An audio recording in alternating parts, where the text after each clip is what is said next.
জ্ঞানহীন মেরুদণ্ডহীন অথর্ব নির্বাচন কমিশনার দ্বারা কখনই একটি সুষ্ঠু নির্বাচন আমরা কামনা করছি না। আপনারা দেখেছেন 5ই আগস্টের পরে এই পর্যন্ত দুদকে অনেক অভিযোগ পড়েছে, তার ভিত্তিতে তদন্ত হচ্ছে।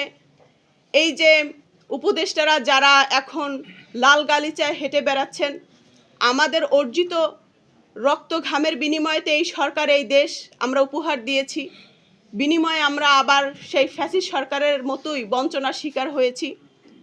এখন যারা সচিবালয়ে নীতির বাণিজ্য করেছেন, নীতিহীনতা বাণিজ্য করেছেন এবং নিজেদের আখের গুছিয়েছেন, তাদেরকেই আমি বলেছি এখন দুদক যতক্ষণ না পর্যন্ত প্রতিবেদন দাখিল করবে ততক্ষণ পর্যন্ত তো আমি এই তদন্তে বাধাগ্রস্ত করার মতো কোনো মন্তব্য করতে পারছি না।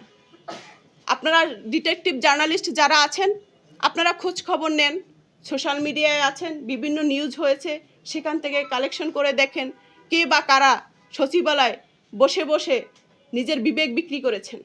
আমাদের এখন গণবিজ্ঞপ্তি জারি করার পরও স্বাধীনতার 50 বছরে কোথাও কোনো নজির নেই যে সেই দলকে নির্বাচনে অংশগ্রহণ করতে দেয়নি।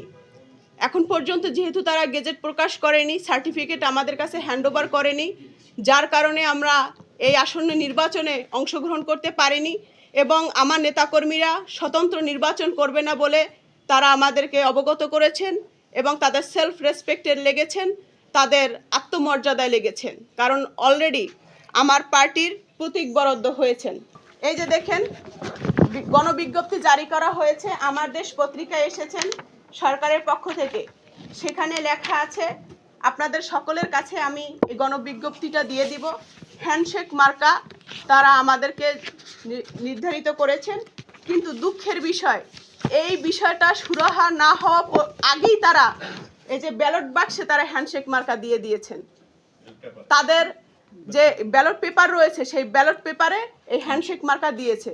তাদের একই অঙ্গে কত রূপ, তারাই দ্বিচারিতা করছে তাদের নীতির সাথী, তারা বহির্ভূত আচরণ করছেন এই নির্বাচন কমিশন। আমি তাই বলতে চাই, জ্ঞানহীন মেরুদণ্ডহীন অথর্ব নির্বাচন কমিশনার দ্বারা কখনই একটি সুষ্ঠু নির্বাচন আমরা কামনা করছি না।